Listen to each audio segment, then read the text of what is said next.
नाके पे इन्होंने जो बैरिकेड थे उसके ऊपर टक्कर मारी और टक्कर मार के एक कच्चे रास्ते की तरफ उतार लिया व्हीकल को। इससे भागने की कोशिश में उन्होंने उतरते ही तुरंत वहाँ व्हीकल से ही फायर करना शुरू कर दिया।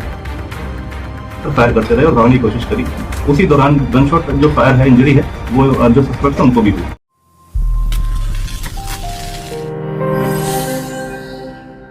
गुरुग्राम क्राइम यूनिट ने सूचना के आधार पर नाकेबंदी करते हुए मुठभेड़ के बाद अंतर्राज्यीय लूट व चोर गिरोह के 2 बदमाशों को काबू करने में सफलता पाई। पुलिस द्वारा काबू किए गए बदमाशों ने दिल्ली, एनसीआर, हरियाणा व पंजाब आदि राज्यों में लूट, डकैती, चोरी जैसी 80 से अधिक वारदातों को अंजाम दिया है।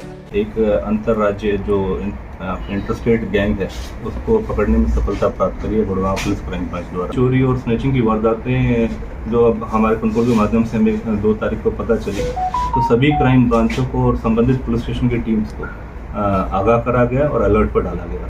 दरअसल गुरुग्राम पुलिस को सूचना मिली थी कि लूट, डकैती व चोरी की वारदातों में शामिल बदमाश गुरुग्राम के अंदर एक ग्रे कलर की होंडा सिटी कार में किसी वारदात को अंजाम देने की फिराक में घूम रहे हैं। जिस सूचना के बाद पुलिस की क्राइम ब्रांच टीमों को अलर्ट करते हुए नाकाबंदी शुरू कर दी गई। क्राइम ब्रांच सेक्टर 31 की टीम ने जब कार को रोकने का प्रयास किया तो चालक ने कार को दौड़ा दिया। जब पालम विहार क्राइम ब्रांच की टीम ने आरोपियों को रोका तो आरोपियों ने पुलिस की गाड़ी को टक्कर मार दी और गाड़ी से उतरते ही पुलिस पर फायरिंग शुरू कर दी।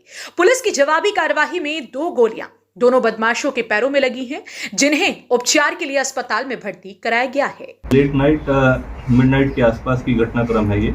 हमारी क्राइम ब्रांच सेक्टर 31 इंचार्ज ने मोहित ने इनको इंटरसेप्ट किया और जब इनको रोकने की कोशिश करी तो उन्होंने गफलतबाजी से ये अपनी व्हीकल को आगे भगाना शुरू कर दिया। सस्पिशियस एक्टिविटी देखते हुए और गाड़ी का नंबर जब जैसे पहचान आया, दिल्ली का नंबर था उस पर, जब उन्होंने गाड़ी रोकने के बावजूद भी नहीं रोकी तो उनकी सस्पिशियस एक्टिविटी दिखी और उसी दौरान मोहित ने, जो इंचार्ज क्राइम ब्रांच सेक्टर 31 हैं, उन्होंने आगे एडवांस इंफॉर्मेशन पास करी और कंट्रोल के माध्यम से सभी जितने भी क्षेत्र के अंदर जो हमारी क्राइम यूनिट थी उनको अलर्ट पर डाला और निरंतर उसको रोकने का प्रयास करते रहे, पीछा करते रहे, क्योंकि वो गाड़ी काफ़ी गफलतबाजी में और रेकलेस तरीके से आगे भगा रहे थे।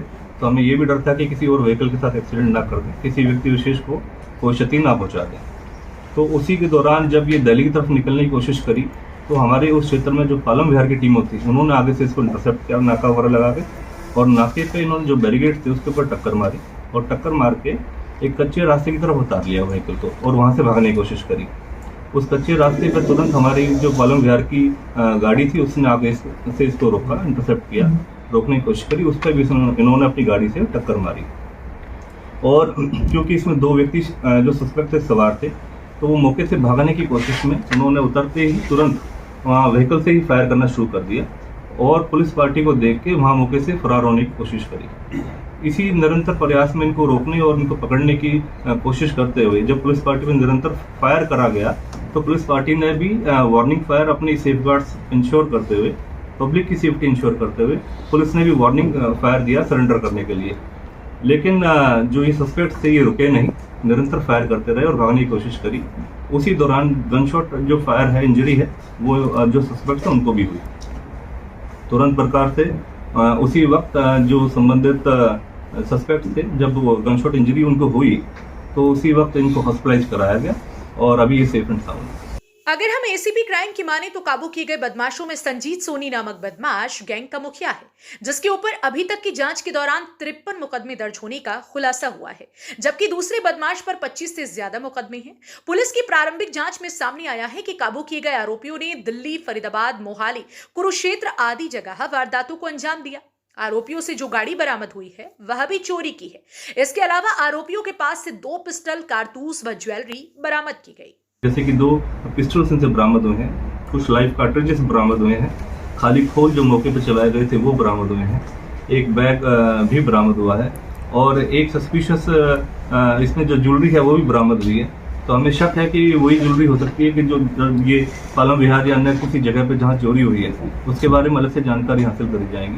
ये जो मेन सरगना है, मुख्य सरगना है, रंजीत सोनी नाम का व्यक्ति है ये, और ये संगम विहार का रहने वाला है, 36 वर्षीय उम्र है और इसका जो आपराधिक पृष्ठभूमि है इसके ऊपर almost more than 50 plus cases हैं जो लूट, बर्गलरी के संबंध में, अपना चोरी के संबंध में और इस संबंध में आर्म्स एक्ट के संबंध में इसके ऊपर केसेस हैं और लगातार काफ़ी वर्षों से ये इस तरीके की घटनाक्रम में संलिप्त है। इसी के साथ इसका एक साथी और भी पकड़ा गया है जिसका नाम तंजीर आलम है। ये बेतिया बिहार से बिलोंग करता है और कापाखेड़ा के क्षेत्र में रह रहा है काफ़ी समय से।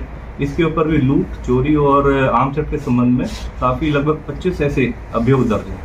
तो ये एक अंतर्राज्यीय गैंग ऑपरेट हो रहा था और इनके अन्य और कुछ भी साथी हैं जिनके लिए भी हम तलाश कर रहे हैं। और क्योंकि अभी रात को ये घटनाक्रम हुआ है, इनसे अभी पुलिस इंटरोगेशन में लेके और आगामी पूछताछ करी जाएगी। फिलहाल पुलिस दोनों आरोपियों को काबू करने के बाद उपचार के लिए अस्पताल में दाखिल करा चुकी है, जिनको अस्पताल से डिस्चार्ज कराने के बाद अदालत में पेश करके रिमांड पर लिया जाएगा, जिनसे रिमांड के दौरान अन्य वारदातों के बारे में गहनता से पूछताछ की जाएगी। लेकिन देखना इस बात का होगा कि पुलिस पूछताछ के दौरान आरोपियों द्वारा अन्य कितनी और वारदातों का खुलासा किया जाता है और पुलिस द्वारा कितनी बरामदगी की जाती है। ब्यूरो रिपोर्ट, हरियाणा वरदान, गुरुग्राम।